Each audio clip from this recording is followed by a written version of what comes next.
do for themselves? The answer is no. Kenyans must not trust that insider smile that Ruto wears. It is betrayer's kiss. If Ruto meant well, he would have listened to the people. He did not, and now we must fight. Fellow Kenyans, comrades, a regime that has so blatantly ignored and betrayed us does not deserve our delegated power. We are taking back our sovereign power. We are going to the trenches ourselves to fight for ourselves. This regime does not deserve our obedience. We have no obligation to work for the success of a regime that has no interest in our success. We are the people. Sitasimama maovu ya kitawala, sitasimama.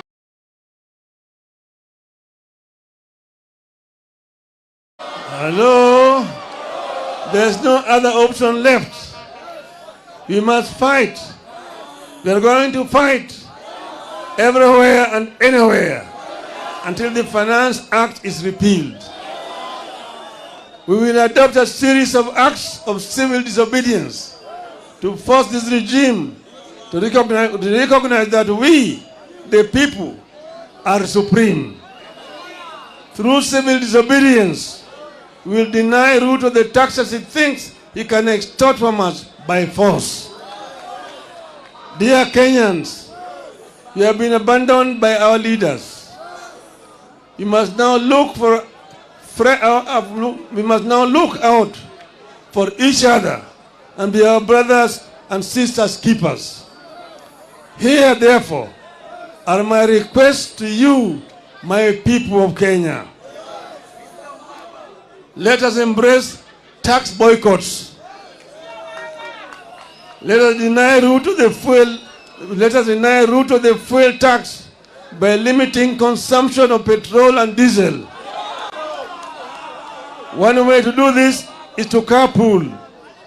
Let us arrange to make regular journeys in a single vehicle whenever possible. Give each other a ride. Cut down on non-essential travel. Walk instead of driving whenever possible.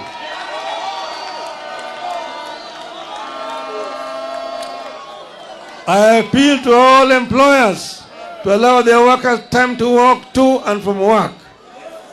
I appeal to matatu owners to support tax boycotts. While observing safety measures, maintain the current fare but double your carrying capacity as part of the civil disobedience. Our police officers should support our call by allowing matatus to carry above capacity at current costs so that Kenyans can commute.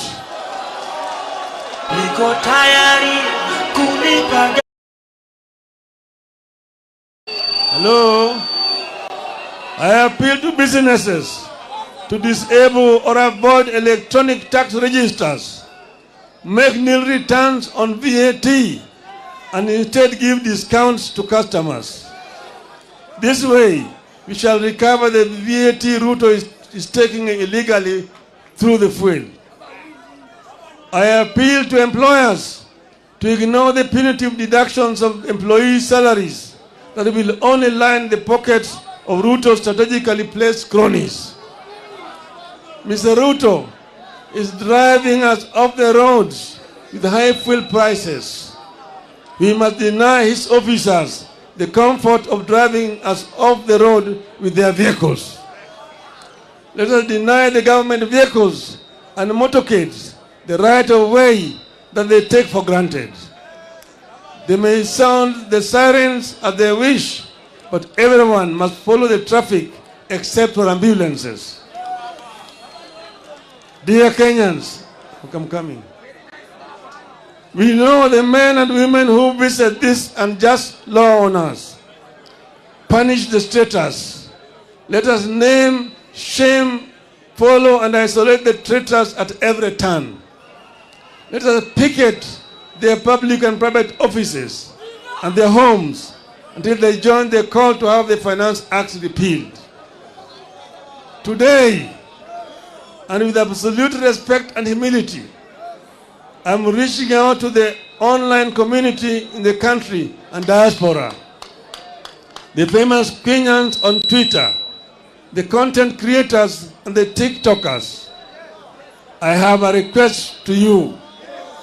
Let us gather and share information about the traitors, their Twitter and other social media accounts, telephone numbers, and email addresses, and use this to show the oppressors that power belongs to us, the people. Finally, I appeal to our performing artists. Let our songs and music be a source of pain to the traitors. Let our songs and music a source of pain to the traitors.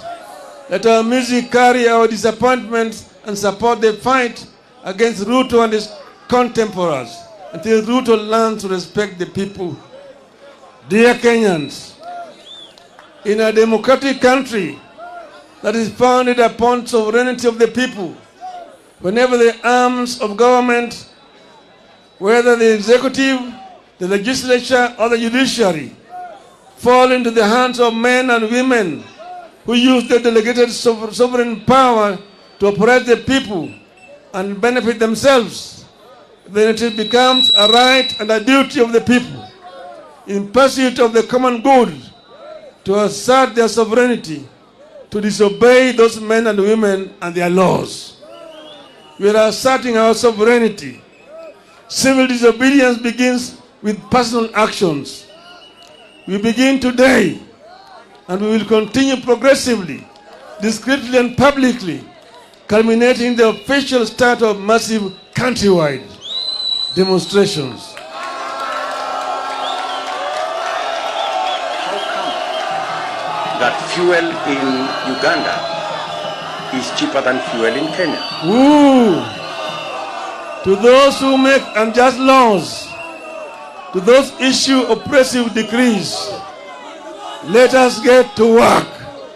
Let us get to work. Tuanze kazi.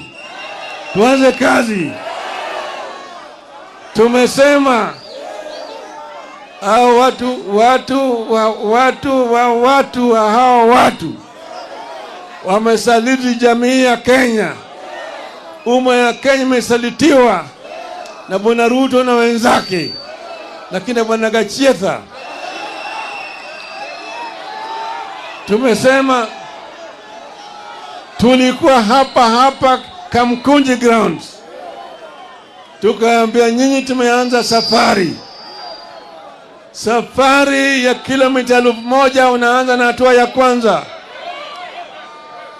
Tumeonya hao watu, tumeliwaambia punda imechoka, tuliambia chumba imechoka, wamekataa, wamezidi kuweka mzigo juu ya punda. Sasa punda itawapiga teke, punda itapiga teke. Sasa tumesema Wakenya wametoka mbali.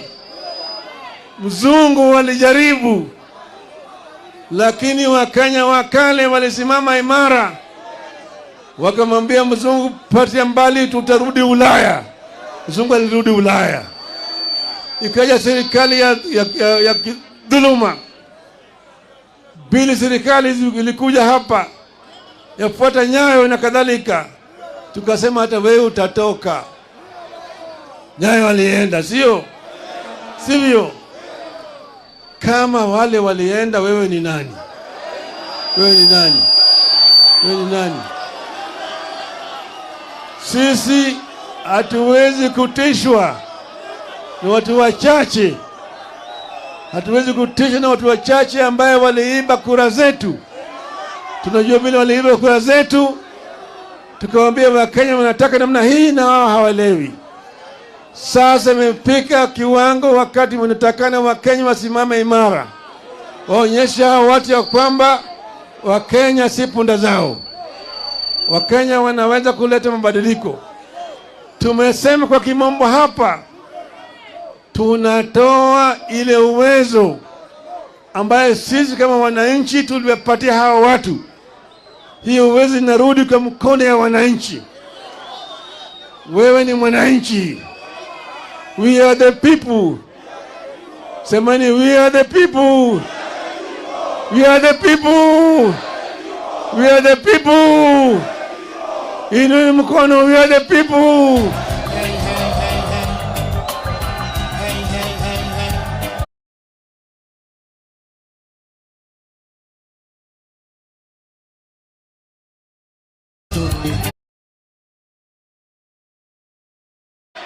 Hapa Kamkunji mwaka wa 1990 mimi na marehemu Kenneth Matiba na Charles Rubia tulisema tunataka mfumo ya siasa yenye vyama vingi, tutoe chama kimoja. Nyayo walikataa, akasema Kenya is not ready for multipartyism. Itachukua miaka 100 kabla Kenya haijarudi kwa multipartyism. Tukasema tuende Kamkunji tuulize wa Kenya. Wakakataa. Tukasema tarehe 7 mwezi wa 7 tutaenda Kamkunji. Wakasema haiwezekani. Tukasema tutaenda. Tarehe 2 mwezi wa 7 jioni wakaenda kwa Matiba na Rubia, wakachota wakapeleka ndani. Siku 2 baadaye tarehe 4 wakaja kwangu wakanichota. Nikamwambia mimi niko tayari. Wakanipeleka ndani. Lakini Wakenya walijitokeza siku hiyo. Matiba yuko kamiti, Rubia yuko kamiti, Raila yuko kamiti, lakini Wakenya walijitokeza. Walitoka wakaja hapa. Walipigana hapa na polisi. Watu karibu 50 waliuawa siku hiyo hapa Kamkunji. Lakini mwishowe ililazimisha Nyayo toa Matiba, kutoa Rubia, kutoa Raila na kufungua katiba na kurusha ile section 2 mbali, sio? The power is with the people. Kwa hivyo leo mimi nataka kufundisha Ruto. Tutafundisha Ruto mafunzo hapa. Hajaelewa. Tutamwonyesha, tutamfundisha na bwana